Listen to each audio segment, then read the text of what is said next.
All right, everybody, welcome back to the channel. First of all, thank you, everybody, for your support. Hopefully, everybody's doing very well.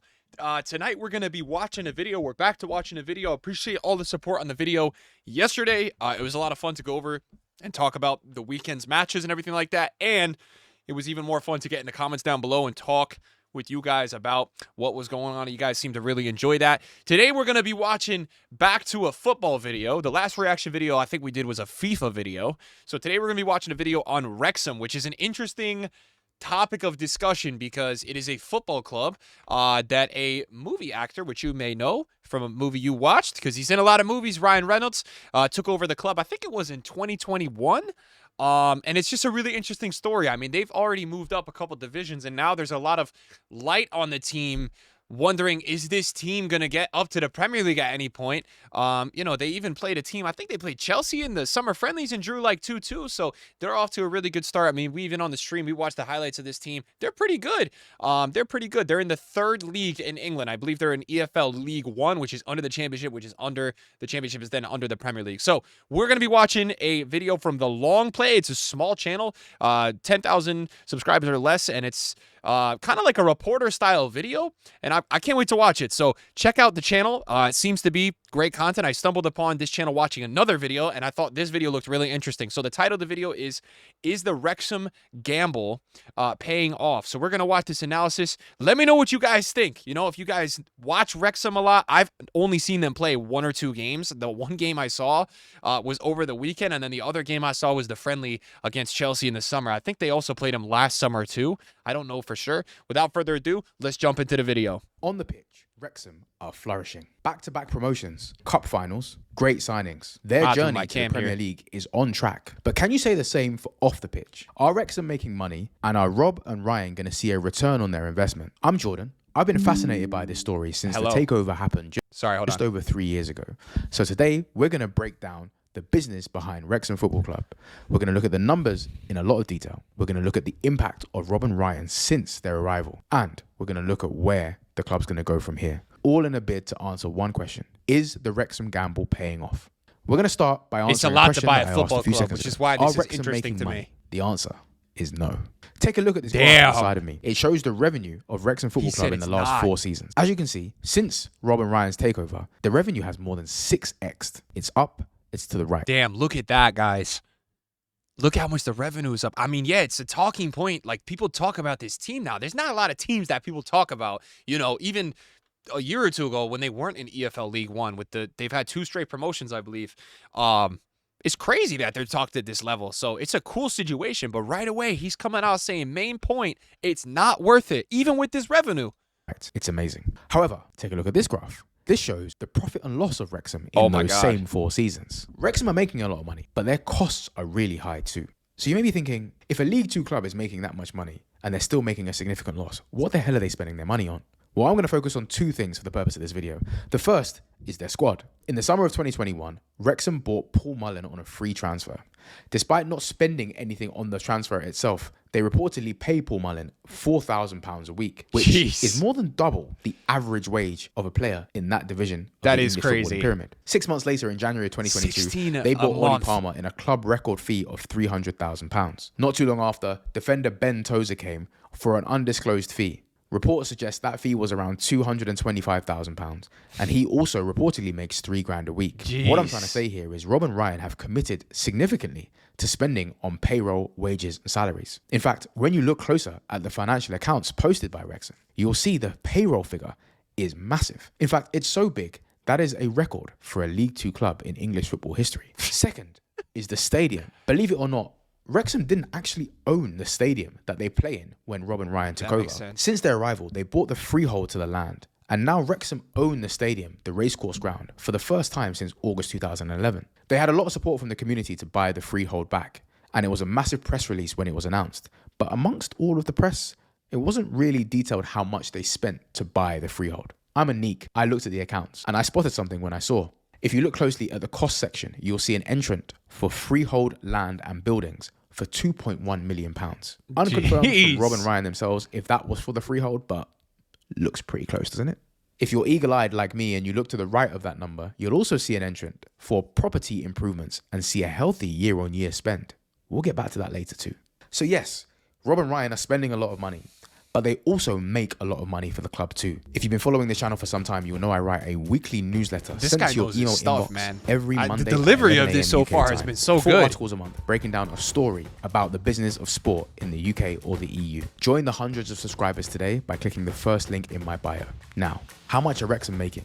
Well, it's a lot of money. Let's find out. This table shows the 7 revenue streams of Wrexham Football Club. It also shows the year-on-year turnover increase that they made. I'm trying to look into this. This is interesting to see. Sponsorship and advertising, they made almost 2 million. Retail, almost 3.4 million. Match day admissions, 2.8 million. Wow. But look at the increase. Look at what they did in retail. They went from 1.3 to 3.4 in 1 year. Last year. Wow. A League Two club making £10.4 million That's in turnover crazy. is unheard of. In fact, Wrexham got promotion to League One at the end of this season, and around them were 3 clubs: Stockport, Mansfield, and MK Dons. To put things into perspective, this was the revenue generated by those 3 clubs. Wrexham are heavily outstripping their nearest contemporaries. For the purpose of this video, I'm going to focus on 2 of those revenue lines. The first being the football-related line. This explores prize money that Wrexham received from their on-pitch success last season.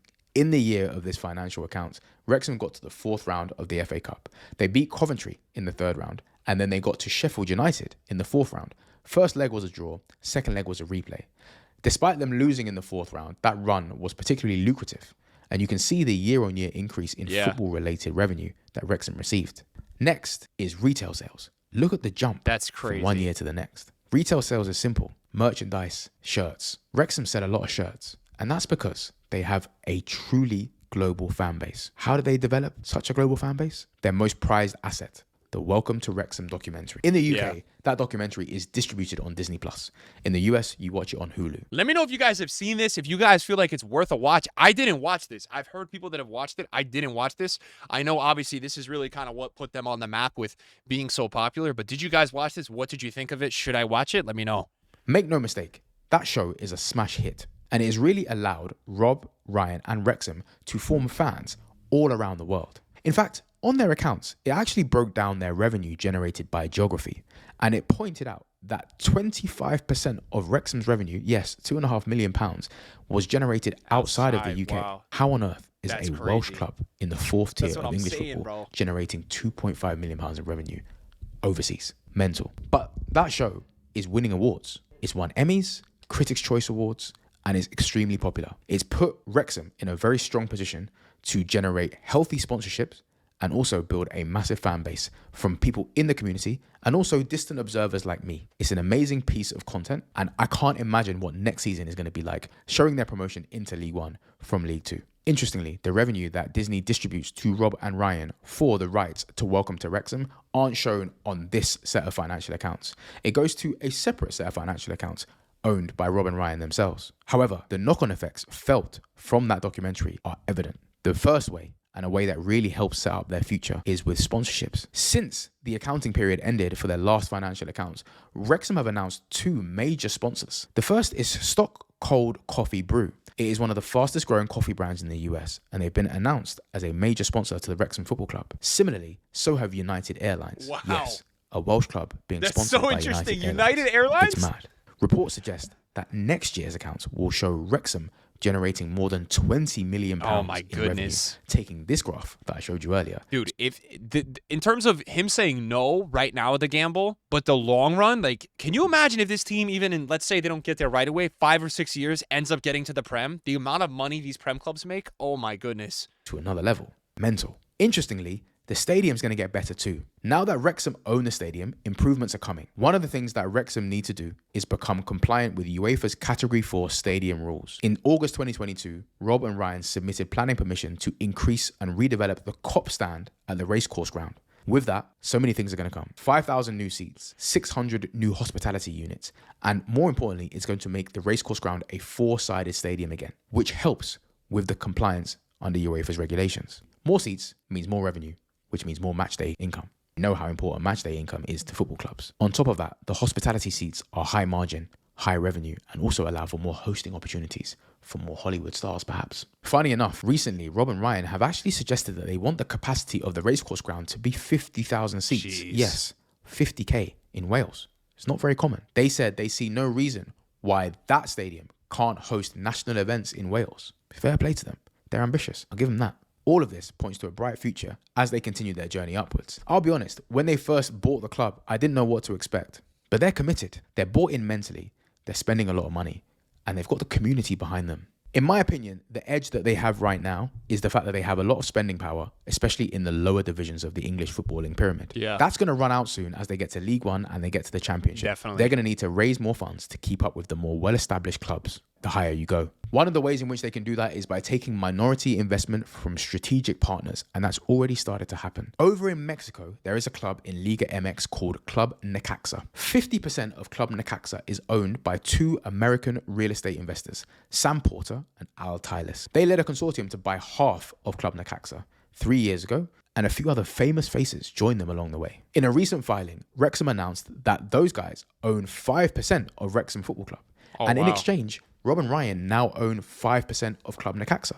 Many things can sprout from this strategic partnership. Player swaps, fan base exposure, pre-season tours and friendlies. These are the creative ways in which Wrexham are going to build their fan base, build more resources, and become more of a global brand. There's so many murmurs online about whether Rob and Ryan are going to sell up and get bored of Wrexham anytime soon. I don't see it. These guys are in it for the long haul. Their accounts show that they're owed nearly £9 million from all of the money that they've invested into the club. But I'll be honest, I don't think they're worried about that. In just 3 years, the club is going in exactly the way they want it to go. And there are too many reasons for optimism in the short, medium, and long term for Wrexham Football Club. There's been a few clubs that have gone from the lower tiers of English football all the way to the Premier League. One of those clubs is Brentford, who are reportedly in the market to sell for £400 million. If Rob and Ryan did that, then £9 million that they're owed by the club will mean nothing to them. If you want to see the business decisions about how Brentford did their... This was a really good video, man. The way he delivered the information, I feel like I learned so much here. I mean, this is a team that I'm rooting for. Let's see how they do. Obviously, you know, my take on it, right now it doesn't pay off, but a lot of gambles take a while, you know, to mature and get there. I mean, think about what you guys invest in. Maybe it's real estate or the stock market, whatever. You know, it takes time. You got to be patient. And I do agree with his take saying that they are committed. So what do you guys think about this one? I think Wrexham are playing right now actually in the cup, so I'm gonna check it out. Hopefully you guys enjoyed the video today. What a video, man, and check out the channel below. Thanks for watching, guys. Peace.